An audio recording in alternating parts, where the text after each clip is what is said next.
From soldiers to skeptics, from athletes to beggars, very different people stood before Padre Pio. Yet each walked away confronted with something unexpected. Stay tuned to hear the stories. Welcome to Following Padre Pio.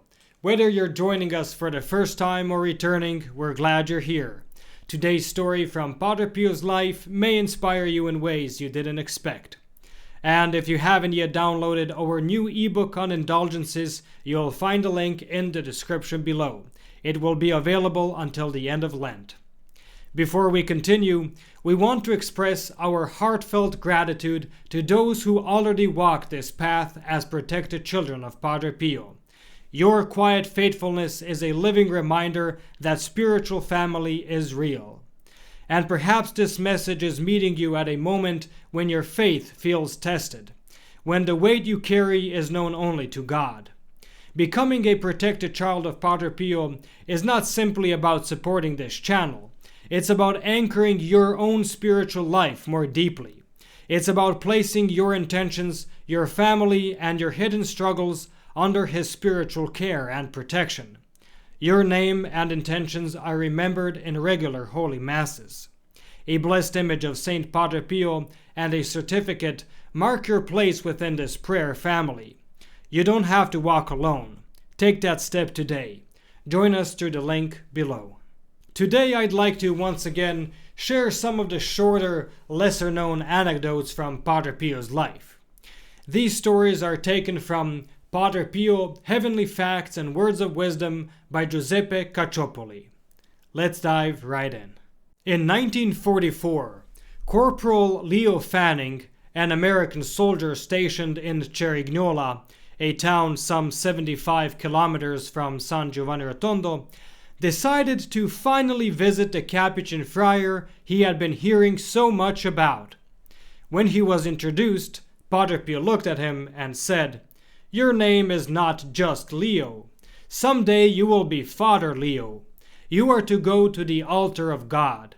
I do not want you to go anywhere else." After the war, Leo entered the seminary. He was ordained in Paterson, New Jersey on May 30th, 1954. 10 minutes before the ordination ceremony, as he waited in the sacristy, he received a Western Union telegram. "Congratulations on the day of your ordination. Signed, Padre Pio." Leo couldn't believe it. He had never told him the date. And here's one for the sports fans. Helenio Herrera, the manager of the famous Italian soccer club Inter Milan, was a devout man. On January 31st, 1965, his team traveled to Foggia, not far from San Giovanni Rotondo, for an important match. The evening before the game, Helenio and several players visited Padre Pio. Towards the end of the meeting, Helenio said, half jokingly, "Let us win tomorrow's game, and also the championship." Padre Pio smiled and replied, "You will not win in our hometown, but you will win the championship." His words came true. Foggia won the match, but Inter Milan, who had never before qualified for the European Cup, won the 1964 championship. Near the convent lived a deformed man named Francesco Visco. He dragged himself about on his knees, supported by a pair of small crutches. He had been like this since infancy after contracting polio. Most days he could be found near the convent door asking for alms. At the age of 43, he gathered the courage to approach Padre Pio and ask for a blessing. Many people witnessed what happened next. Padre Pio answered him, "Throw away your crutches." Francesco froze. Then Padre Pio raised his voice. "I said, throw away your crutches." And there, in front of everyone, Francesco threw them aside. He walked for the first time, and he continued walking freely for the rest of his life. In 1961, during a bus trip to San Giovanni Rotondo, a man told his wife, "I'm just here to accompany you. I don't believe in this imposter." Later in the convent, when Padre Pio passed a man, he placed his hand on his head and said, "Well, here's the imposter." The man immediately begged forgiveness. Now, I'm not sure if this one is well known or not, but Padre Pio knew exactly how long he would live.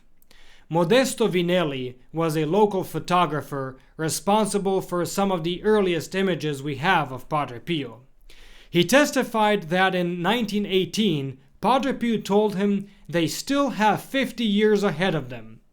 25 years later, in 1943, while Modesto was taking photographs again, Padre Pio reminded him, "Modesto, remember that we still have 25 years to go."